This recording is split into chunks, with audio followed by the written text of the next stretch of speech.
राज्यातील महानगरपालिका निवडणुकीत भाजपने जबरदस्त विजय मिळवून स्थानिक राजकारणात आपली ताकद दाखवली।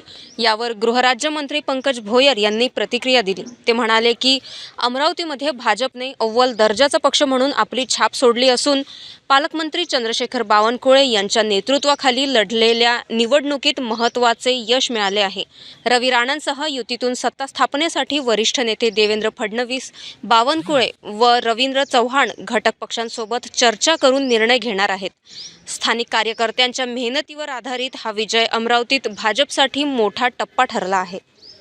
या ठिकाणी भारतीय जनता पार्टीचे जे कार्यकर्ते पदाधिकारी अमरावतीतले आहेत त्यांचं खरोखर अभिनंदन केलं पाहिजे की अमरावतीमध्ये देखील भारतीय जनता पार्टी हा एक नंबरचा पक्ष म्हणून समोर आलेला आहे। तिथले पालकमंत्री सन्माननीय चंद्रशेखरजी बावनकुळे यांच्या नेतृत्वात पार्टीने तिथली निवडणूक लढविलेली होती। आता महायुतीचे सर्व घटक एकत्र बसल्यानंतर त्या ठिकाणी निश्चितच भारतीय जनता पार्टीचा महापौर बसेल।